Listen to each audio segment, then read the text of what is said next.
like for the audience to basically know that you know, I think DC is where we both heard Dr. Tommy Curry speak. I believe the first time probably on the cows. You think DC? Okay. Well, maybe maybe a few years ago. We've called in, asked you a few questions, but really was I would say I was personally stunned just the amount of information that you have.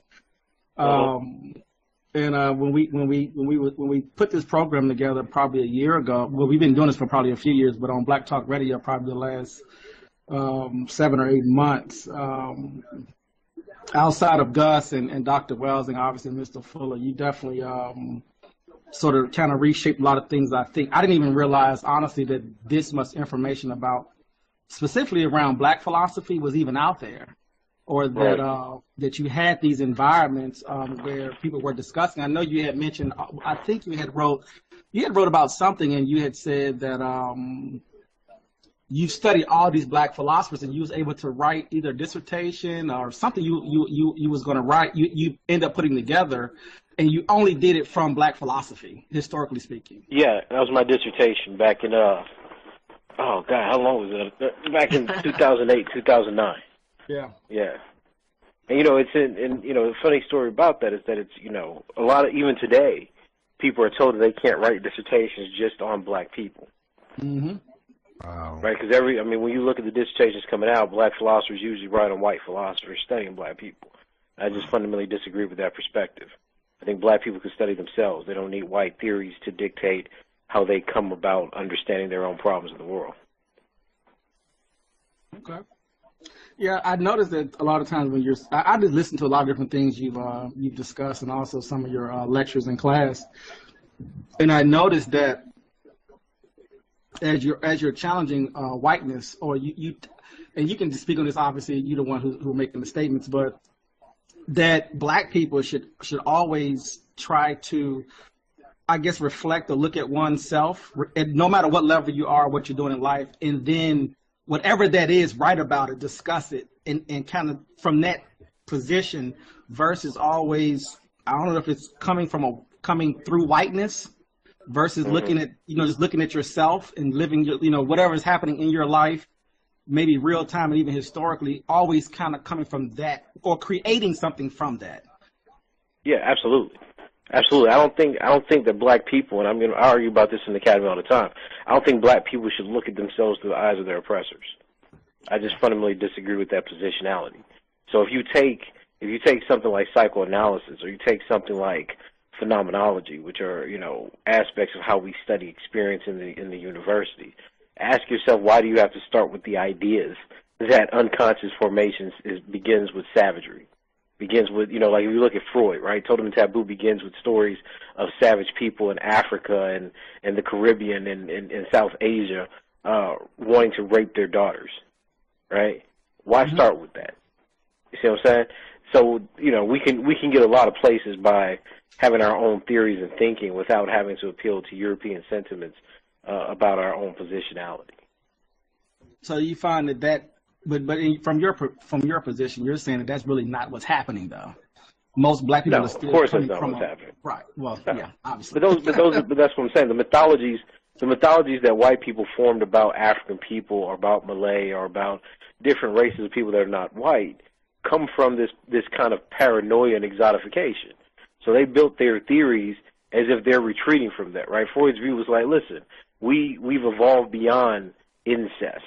So there's no reason that we need to have laws of avoidance, right? We don't have to keep fathers away from daughters and sons away from mothers because we've evolved.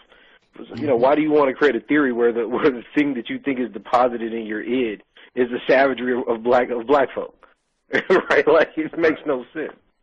So I think that people have to move beyond just imitating the rhetoric, and this is why I just hate Black Twitter. People imitate the rhetoric of what people say about them and then put blackface on it without understanding the actual theories that Black scholars have written. I don't have much patience for that. And I also noticed that you tend to focus on something I had wrote down. I basically took a lot of your phrases and your statements and just tried to just get a better understanding as I try to listen to when you're speaking or whatever, Sure, just to try to get understanding. But it's interesting. You had made, I think it's really a consistent statement that looking at social media and just how, or even blogs, I guess, as well, I guess that would be considered somewhat social media, just that people are writing, but they're not researching. And you're having, right. It's a serious conflict where people are able to write whatever they want to write, no background, no research done. They don't cite anything. They're able to write, specifically, obviously, white women, white males, etc. But they're able to kind of write whatever they want to write about black people, but there's nothing there. But then it's somehow, it's accepted. It becomes a truth almost. Oh, absolutely. People, yeah. Absolutely. Absolutely. I mean, one of the things that I've talked about is how I was, trying to get a piece published. Wrote about the oppression of black men, and they sent me a blog to try to refute an academic work. And I looked, so I went through the data set, broke it down, right? I was like, here's why you're wrong. Mm-hmm. People are making academic careers out of speaking to very narrow populations and crowds. Right. And when you're talking about people on social media, the people that are getting, thousands and thousands of likes, the reason they're doing that is because they're being extravagant. They're saying the most provocative things based on a fixed ideology. So if you say that you're intersectional and you do intersectionality, and then you want to condemn black men because black men are hegemonic or toxic, you just pick the poison, and you're going to get like. But if you're an actual scholar that comes in and says, look, you're misconceptualizing the problem, that you don't understand the role of bidirectionality in our communities, you don't understand the role that economic poverty and low socioeconomic status and marginalization have on the stressors that actually cause or motivate intimate partner violence and homicide. That's not a popular conversation because nobody wants to think about what's the actual facts of the matter. Nobody actually wants to sit back and read 20, 30, 40 articles to try to get a grasp on what causes these problems. They want hashtag. Right. Yeah. And so it's a vastly different type of scholarship. Yeah. I mean, I think it explains a lot as far as our behavior and how we interact within the environment. So I think it definitely explains a lot. Absolutely. I mean, if you've seen any of my debates on Twitter, I mean, I think you can see very clearly that I have a different mastery of the literature and the data sets than the people that are just constantly, yelling about stuff. Well, it seems like it's I don't want to, I don't want to say pump you up. Obviously, you're extremely intelligent and you put the time in, but it does almost seem unfair at this point from what I've seen so far. So have you had, so before I ask you these questions, since you mentioned that, have you had any, when you've had debates, through your life, and have you came into contact maybe later in your life, even though you're obviously still young, to where you were challenged to the point where you had to sort of kind of question things, or have you found that kind of what you're studying and how you're studying it almost doesn't exist? So yeah, you're almost not being probably challenged the latter. because Mm-hmm. I mean, the idea is that I haven't met it. Because I debated for 12, 13 years. So we're talking about actually winning arguments. There's not very many people that just off top, because most of these people either still debate in college or they've gone on and done other things. They're not necessarily academics. But there's not very many individuals that, can tit for tat in an actual debate kind of beat me on that argument.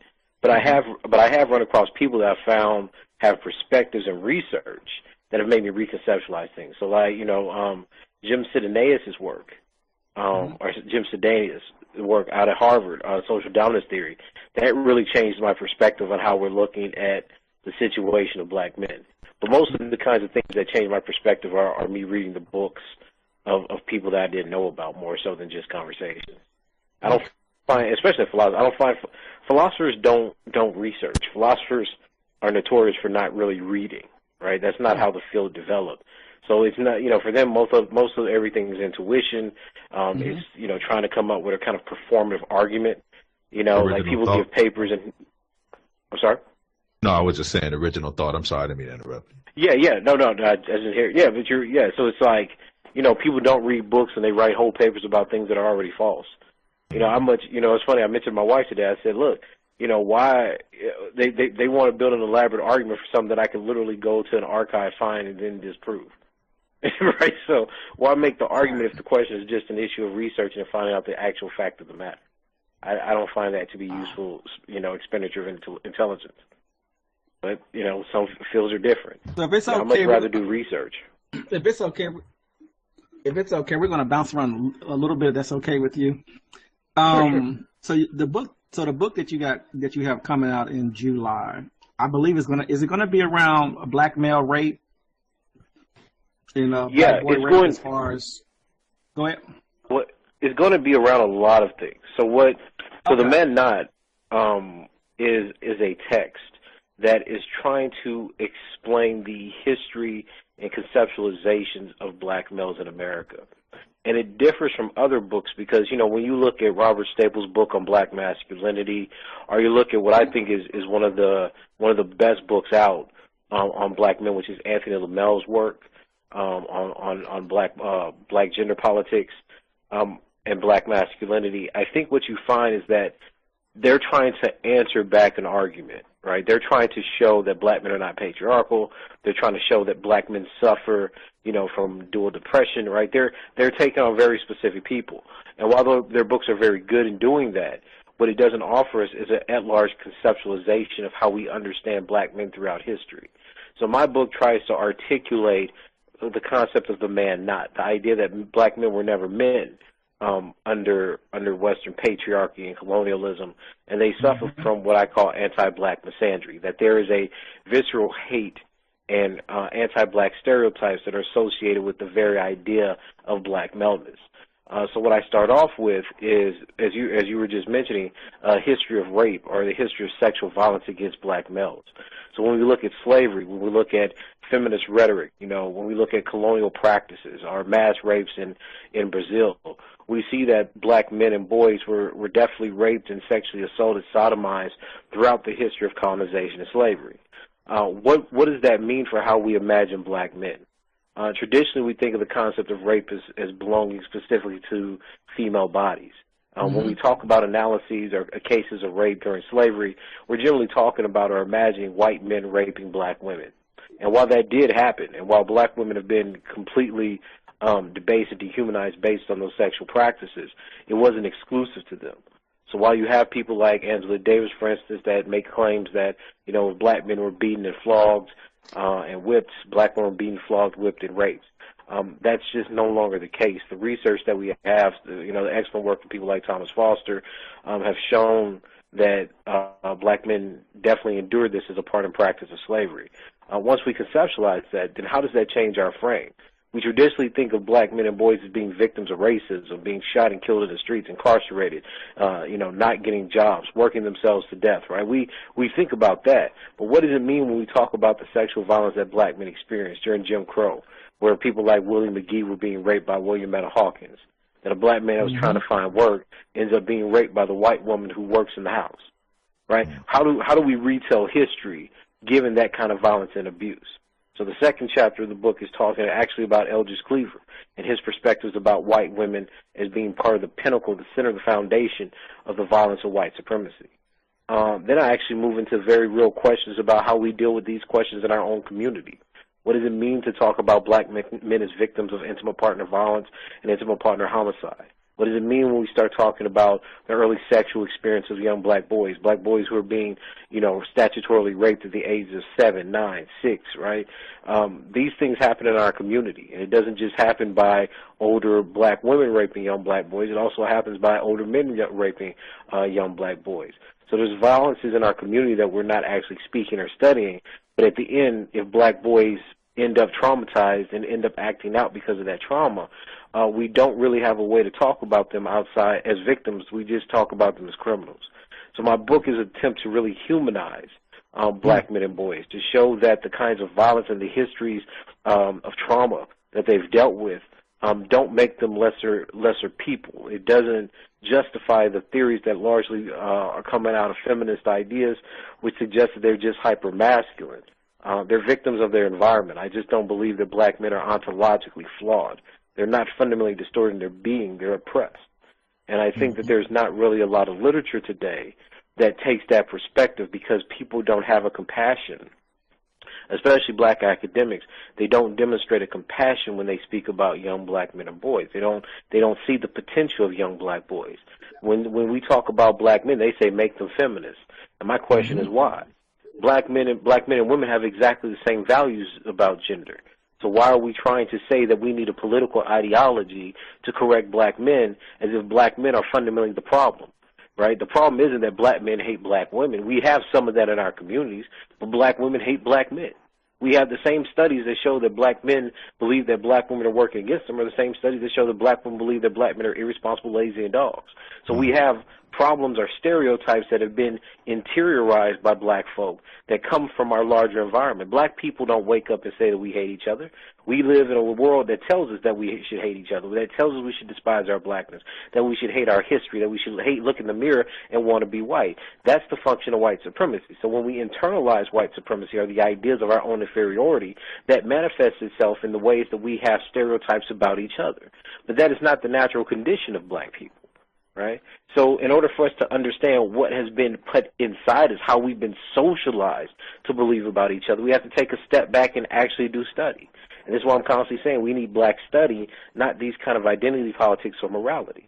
So when I talk about the ideas, as I do in Chapter 4, about black men being shot by cops, I don't just give you raw numbers. I don't say that this is mistaken identity. What I say is that given what we know about slavery and what we know about Jim Crow, the murder of black men serves an erotic function for white people. It's something they desire. They desire to see the corpses of dead black men the same way they wanted to see them during slavery. This satisfies and excites the kind of culture that white people have built. It legitimizes the violence because it supports the social order. And given what we see today with Trump, we could also see the same thing with Islam. That in order for us to claim that we're a safe and secure nation, we demonize another, and that other happens to be a religion this time. Historically, that other has been black men. They've been scapegoated for every possible crime, offense, or kind of atrocity that one could imagine inside the borders of the United States.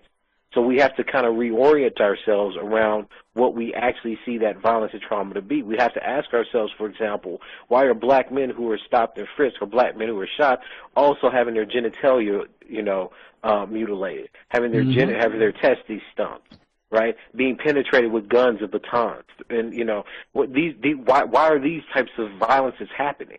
If this is simply an issue of mistaken identity or fear of one's life, there's a kind of erotics and desire that's invested with that. And ultimately, I conclude that black men have a perspective about the world that's just really too real for bourgeois academics to accept, that things simply have not changed, that there's a pessimism or what I call an anti-ethics involved with how black men see things, that you keep saying that we live in a democratic society, but black men says that notion of democracy keeps putting us at the very bottom. You say that we live in a world of civility, but we see nothing but atrocity. You say that you respect life, but our lives are constantly defined and circumscribed by the threat of death. Right? So I say that experience that black men have is what generates the ideas of radical potential. The idea that we should resist the state that imposes upon us rather than trying to reform it or participate in it.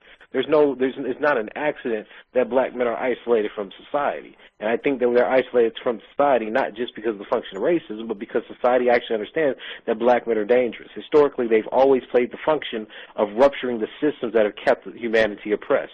They ruptured slavery. They ruptured Jim Crow. They destabilized the government during the Civil Rights Movement. There's a very powerful sentiment and consciousness that black men have demonstrated historically that people simply are uncomfortable with because now it's about social mobility and rising within structures.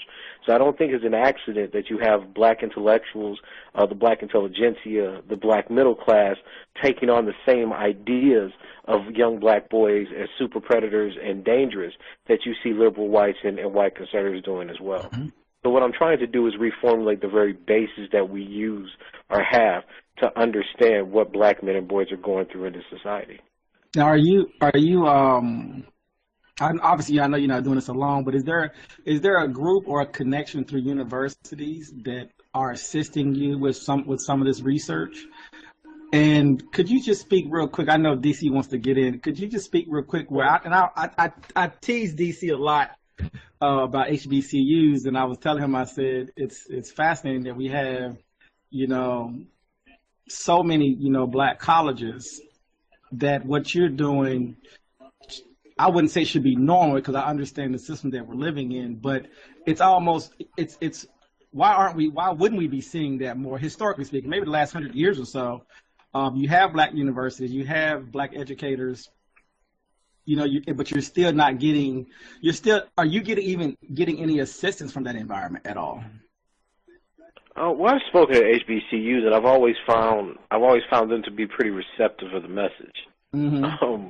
Except that one time at Howard, they weren't happy. But I've heard from people that even going to other universities, they learn more about Africana studies or African history or Black history from other universities than they do from those. It's almost as if those universities aren't necessarily producing Black consciousness.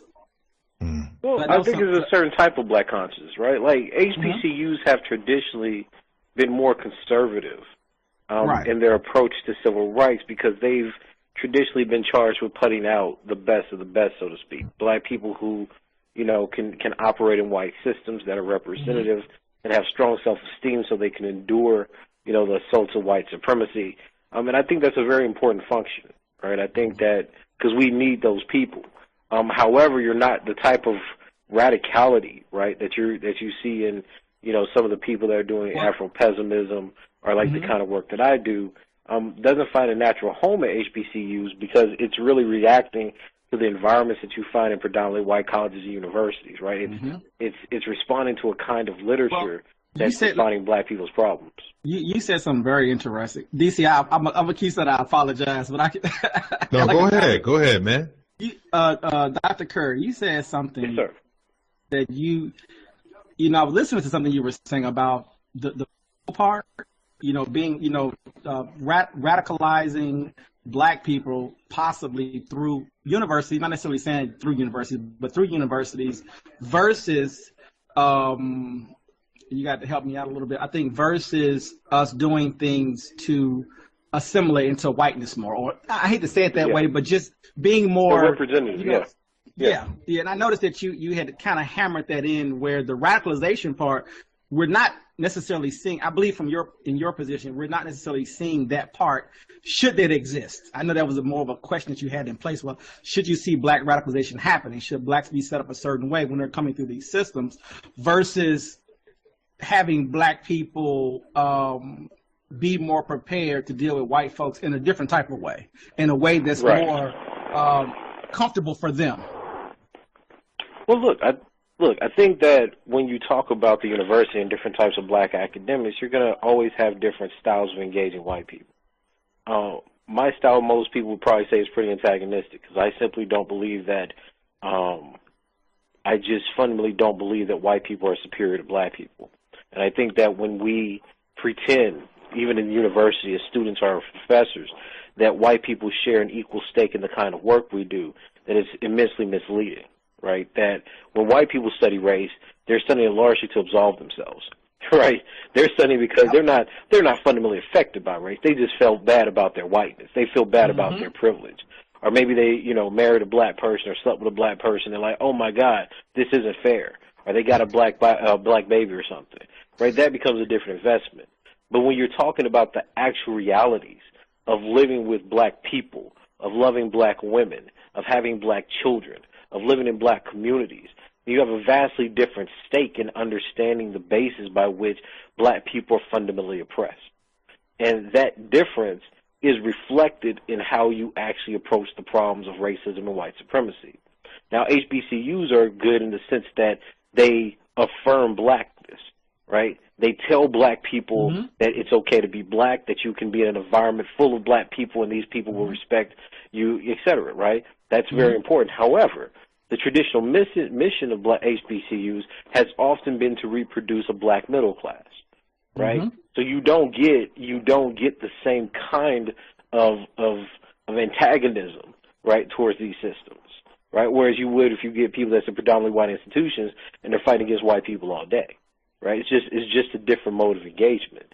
But in terms of scholarship, it's very important because if you want to be rewarded within this system, then you have to make white people feel good, right? The scholars who are overwhelmingly supported by white liberals don't actually attack white supremacy.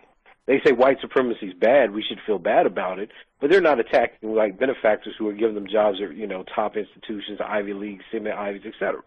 The kind of work that people do, or the kind of work that indicts the system and indicts the goodwill of white people, are predominantly at large state institutions, a Texas A&M, a UT, Florida, those types of places, right? Those are not the conversations that you're having at Ivy League institutions.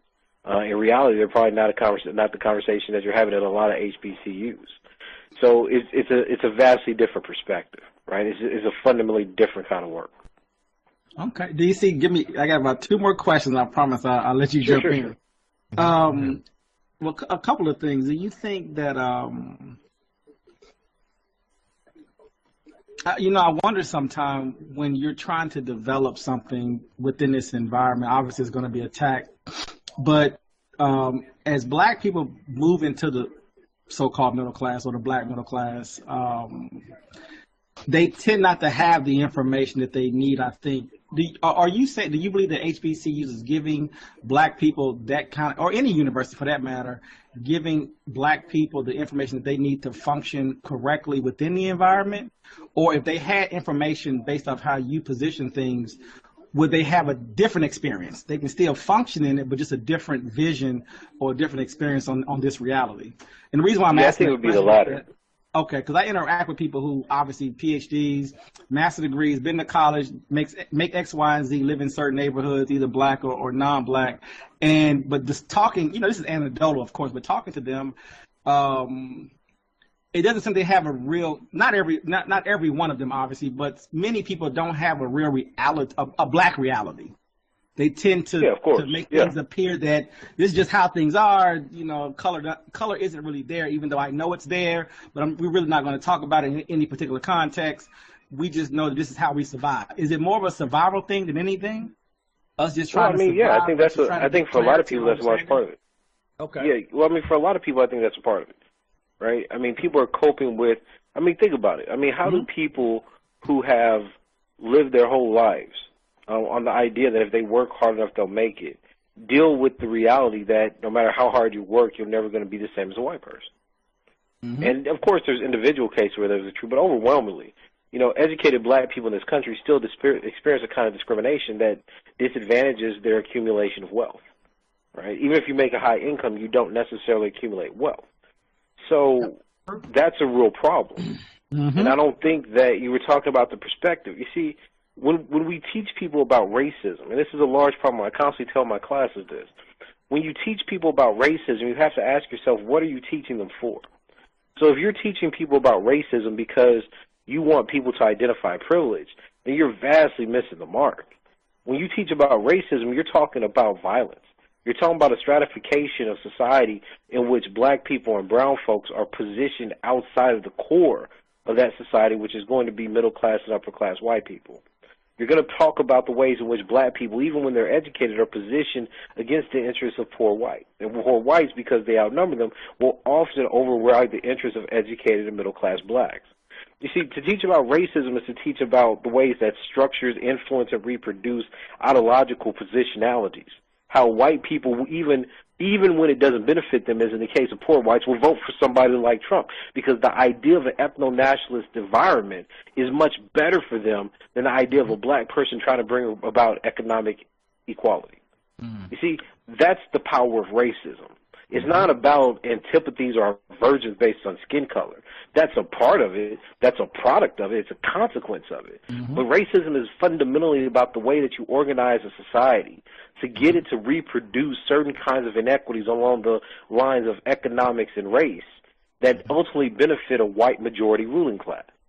Now, that picture becomes extremely complex. See, that picture is where you have to know more than hashtags of the idea of intersectionality, because you actually have to understand the ways in which certain ideas like Trump making the argument that Mexicans are bad hombres or that Mexican men are rapists isn't racism. It's gender politics, right? It's the ways in which you're constructing white men as saviors of white women's sexuality, because white women fear the idea of a rapist that is black or brown more than they ever would a white man who rapes them, because it's more consistent. You see, that's the power of how one constructs nations and builds up ideological legitimacy for projects that are fundamentally racist, imperialistic, and xenophobic. But those aren't the conversations that we're having in our everyday classes. That's not how black people speak about racism in this society.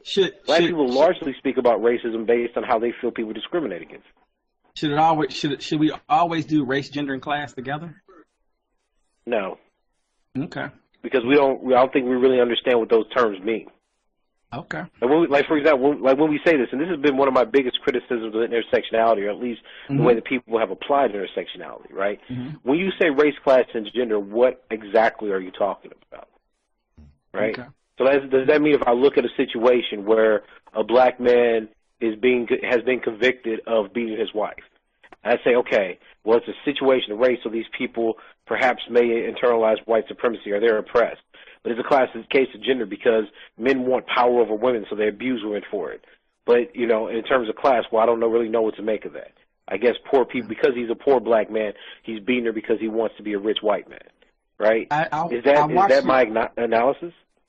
I had watched you ask some of your students that question. It was surprising to see them struggling as you was and they was trying to figure out those three terms. So that's why I wanted to ask you that. I had two more things for you. And I'm gonna let DC jump in. If you can just touch on, I think the word you used was hegemonic, and I guess and the black male, and then looking at feminism, masculinity from a Western perspective. So I guess white feminism, is possibly the same as white masculinity from a Western perspective. Well, if you're looking at it ethnologically, yeah. So, that's a big topic. I know it's a big topic. If you could just, give us just a little, just a quick thought. That's a big part of my research. So, here's so in 19th century America, ethnology was the dominant science of how you studied race. So today we say, we do critical race theory or race theory. If you did that 100 years ago, you would say, I do ethnology. In the system of ethnology, races were gender. So there was no independent gender that belonged to bodies, right? So if you had gender, you were a white patriarchal race because that race had evolved such that there were sex distinctions between men and women. So men had masculinity, women had femininity. If you were not of a white patriarchal race, you were of a feminine savage race. And these races did not have genders because there were no distinctions between the men and the women. So the argument that I was making when I talk about feminism as patriarchy or feminism is white masculinity is to say that feminism exists as a debate about the sex roles of white women within a patriarchal race. But for feminism to exist, it has to be patriarchal because that's the only way you could have a female sex role in the first place. And when you look at the history of what white feminists have done, they have fought more so to be companions to white men rather than overthrowers of white men. In other words, when feminists were arguing for suffrage and equal rights, their argument was they can rule other races just as well as white men could. And that's the problem. I was actually looking at an article that Elizabeth Cady Stanton wrote on the 16th Amendment. And she said, do you want to be ruled by savages with their inferior ways of womanhood? Wouldn't you much rather be ruled by white women who are much more superior than the Chinese, the African, etc.? So the ways that white women or white feminists conceptualize equal rights or their suffrage rights was not about equality for all. It was about the right to rule other people as white men do. And that's a vastly different history and articulation of women's rights and white feminism in the 19th century and early 20th century than you get with the liberal feminist movement. In the 1900s, or in the 20th century, so when you get into the 1900s, you see the same kind of thing. White women overwhelmingly support the white man's burden. They've taken up the white woman's burden, which is basically soft power. They brought Christianity and stability to the newfound colonies, and they endorse the project of white supremacy.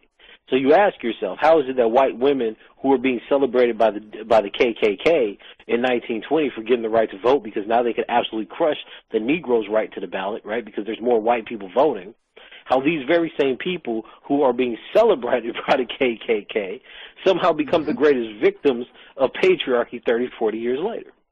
You see, this is the problem I have with the way that liberal notions of progress have been just taken up as a cultural background for many black people. We've simply assumed, because we've been taught the narrative, that America is about ever-expanding freedom. We left slavery, we overcame Jim Crow, we got rights during the Civil Rights Movement, we got Obama, so our freedoms are constantly expanding. But we don't look at the ways in which they're constantly being retracted. We don't know about the historical battles between black liberation and white feminism that doesn't just originate in the civil rights movement, but that has a vastly long history in which white women were trying to deprive and emasculate black men to show that they were fundamentally undeserving of the ballot. The reaction to black men getting the right to vote wasn't white women saying we want equality with black men. It was saying this is wrong because we're fundamentally racially and more civilized and superior than black men. And that's a history of white feminism that people simply don't want to articulate. You saw the same thing happening when they came out with sex role theories in the 1970s. These white women were making fundamental arguments about their superiority to racialized groups of people, not that they actually desire to be next to other groups of people. I mean, think about it. When has there ever been a language where white women said, I want to be equal to a black man? That doesn't exist, because the historical positionality that black men have had next to white women has been the rape. White women have told white men, in order for us to move into the public, in order for us to move into society, you have to kill off black men. You have to protect us from Mexican men. You have to, right? The idea of white patriarchy has been that the white woman's purity in body and reproductive powers have to be preserved and uncorrupted by racialized males. So it becomes ironic that we want to fast forward into this idea of feminism when we somehow believe that black men who were owned by white women, who were constantly lynched because of accusations from white women, who were being imprisoned because they looked at white women for longer than 30 seconds, can somehow, in fact, have more power than that group. That somehow black men have been more powerful than white women. Right? These narratives don't make sense when you just sit back and think of them, but nonetheless, they rule the day. So the point that I try to make in terms of white feminism specifically is that we have to do a very careful understanding of history to understand the actual relationship between black people who were deemed savages during enslavement and Jim Crow, and who claim that they've been somehow discriminated against on the same level as black people. The latter claim that they've been oppressed the same as black people is just fundamentally not true. All right. Man, I appreciate that explanation. I'm gonna let DC jump in. I definitely, if we're able to get you back on in the future, I definitely want you to touch on Black life and Black death. I know you had mentioned something about how we define ourselves through Black death. So I just thought that was fascinating. But anyway, DC, are you still there? Yes, sir. I'm here. Can I be heard? Yeah, I didn't mean to take up so much time. No, hey, I'm learning. Hey, it's just it's just a treat to just sit here and just soak it all in, you know. Right, I got about 30 pages of notes. I'm like, I want to, you know. Anyway, I won't go. I'm pretty sure Dr. Curry wouldn't mind coming back. Am I right about that? Absolutely not. Good, absolutely good. Not. I would love to. Hopefully, we can, get you back on the program and we can kind of delve in a little bit longer. So, in fact, you are our first guest. So, hey, that is breaking ground for us right there. So, thank you. I appreciate the honor. No problem, sir. No problem. So, I really want to get into this, and I know that our co-host, we have T and Paradox, and they don't really like to delve into this, but I think it's appropriate because I know that you focus on this, and I want to kind of focus on the gender dynamic between black males and black females. Absolutely. I think that you already touched a little bit on it, but I think there has been a pattern, and I'm going to get to my question. I just want to kind of give you an idea where I'm coming from. Go ahead, yeah. I think there's a pattern of thought that has developed where black women feel that they have to be acknowledged through the history, so to speak, but it doesn't really reflect what really took place, given to the context that you have given us. And when there are discussions, like panels, I see, and I don't see you on too many panels, and I think there's a reason for that. I think everybody got the memo on Dr. Curry. He comes with receipts. And I think what ends up happening is everybody, just like you say, the Twitter warriors, the feminist ideology lens that they have allowed us to popularize that we see on MSNBC, CNN. So even when you have black males up there speaking about black male death, it's still in the context of a female gaze, so to speak, where We don't get to Absolutely. the real kind of concept of what's really damaging or what's really happening to the black male out here and how racism has pretty much formatted under that bridge and attacked us. So my question, just to kind of get you and you could just kind of launch off, is how do, just in general, give a language that is still encompassing, the black females struggle, but also given the real context of what has basically taken place to the black male body. So let me give you an example. Black Lives Matter. I know you have issues with Black Lives Matter, and I think I fall Right. in the same line as you because I think what ended up happening was they used black male death for careers or to launching pads of an ideology when that wasn't really what the focus was to try Oh, to end absolutely.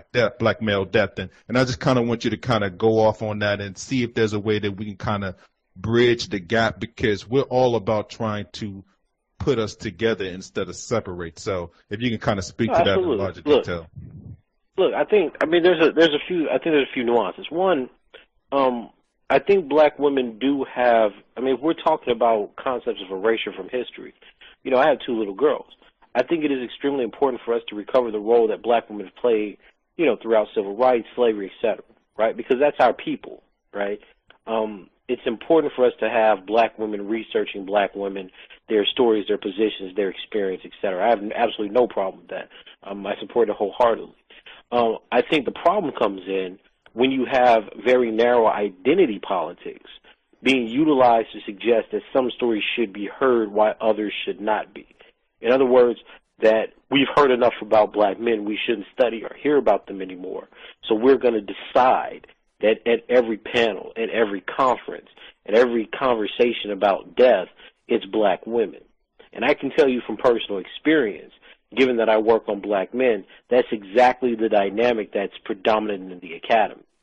It's so bad that, and I've actually had conversations with people about this. I said, listen, I'm confused.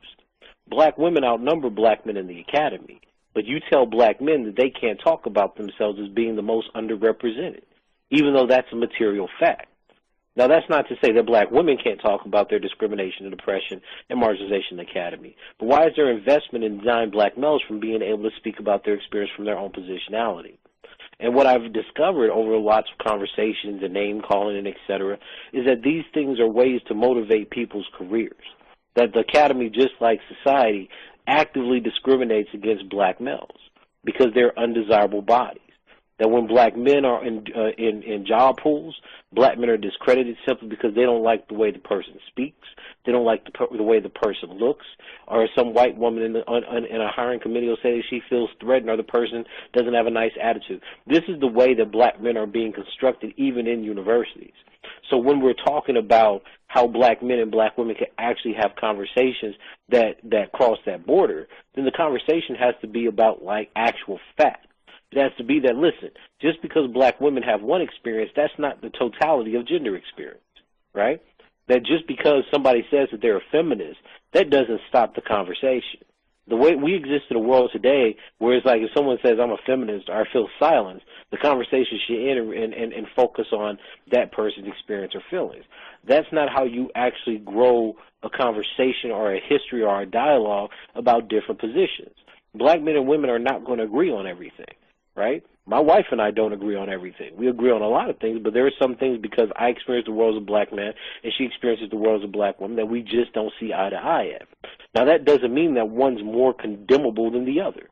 Today we exist in a world where identity politics says if you don't believe what a black woman believes, then somehow your position is wrong, even if the facts or the ideas that the black woman holds are just fundamentally false.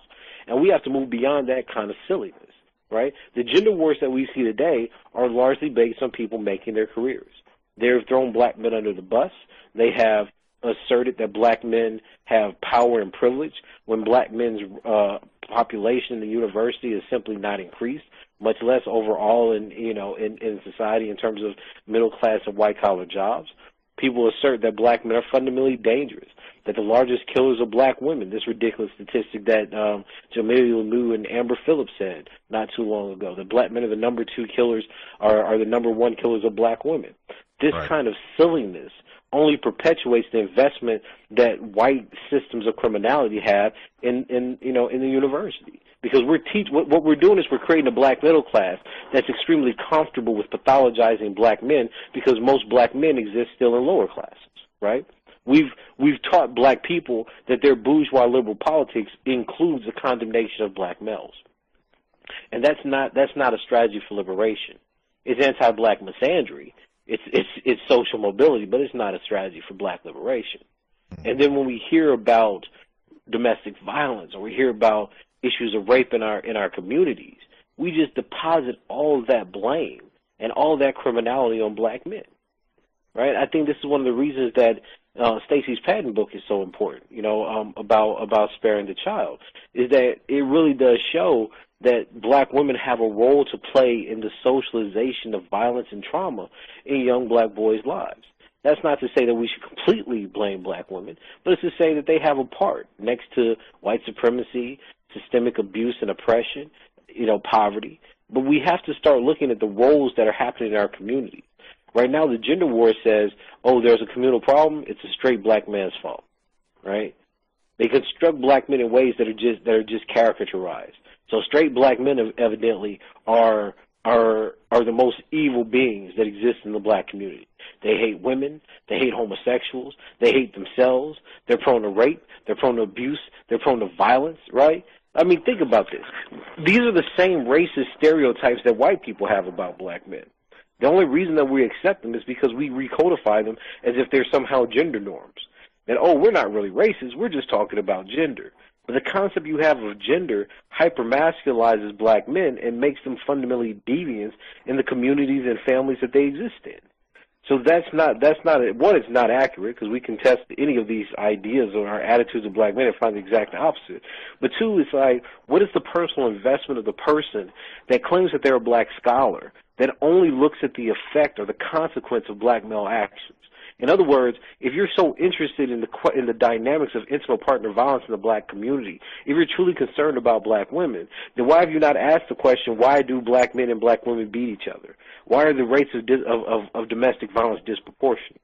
And the answer inevitably coming from most feminist positions are going to be hypermasculinity. They do it to gain power.